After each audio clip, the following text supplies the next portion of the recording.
2025 ခုနှစ်ဇွန်လ25ရက်ဗုဒ္ဓဟူးနေ့ကောင်းကင်နှင့်မြေကြီးကိုဖန်ဆင်းရှင်မိုးကောင်းကင်သည်ဘုရားသခင်ဘုန်းတည်တော်ကိုကြားပြော၍မိုးမျက်နှာချက်သည်လက်တော်နှင့်လှုပ်သောအရာများကိုပြသ၏19ခုမြောက်သောစာလံပိုင်ငယ်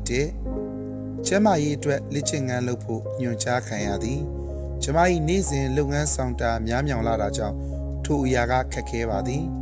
ထို့ကြောင့်ကလေးများညအိယာဝင်ပြီးမှလမ်းလျှောက်ထွက်ခဲ့ရသည်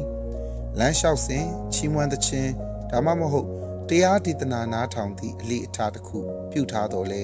ဘုရားသခင်နှင့်စကားပြောဖို့အချိန်ကောင်းဖြစ်ပါသည်လမ်းလျှောက်ရင်ညတိုင်းခြေများ၏တောက်ပမှုနှင့်ပင်လယ်ပြင်ကအယောင်ပြန်ဟပ်မှုကိုမြင်ရပါသည်တိမ်များနှင့်လှိုင်းပုတ်ခတ်တံများသည်ကျမအားစကလုံးမဲ့အောင်အံ့အားသင့်စေသည်ကျမအားမျက်ရည်ကျစေသောညကာလဖြစ်ပေါ်လျက်ရှိသောဖန်ဆင်းမှုဖြစ်ပါသည်ထိုအံ့ဩဖွယ်အားလုံးသည်ဘဝ၏အမှောင်မိုက်ဆုံးညများမှာပင်ဖန်ဆင်းရှင်ဘုရားသခင်၏အဆက်မပြတ်ရှိနေခြင်းကိုဆင်ခြင်မိစေပါသည်ကျမတို့၏အလုပ်များနေသည့်နေ့များမှာပင်ကျမတို့သည်ဘုရားသခင်၏ဖန်ဆင်းခြင်းဆိုင်ရာများကိုဆင်ခြင်ခွန်အားယူသည့်အလေးအကျင့်ကောင်းအားမွေးမြူနိုင်ပါသည်ကျမတို့သည်အာယုံစိုက်ပါကဘုရားသခင်၏ဖန်ဆင်းခြင်းမှတဆင့်ပြောသည့်စကားကိုကျမတို့သိရှိနိုင်ပါသည်ဆင်ခြင်ရန်ဖန်ဆင်းခြင်းကတဆင့်ဘုရားသခင်ကျွန်ုပ်ကိုစကားပြောပါသည်အာယုံပြုစုတောင်းရန်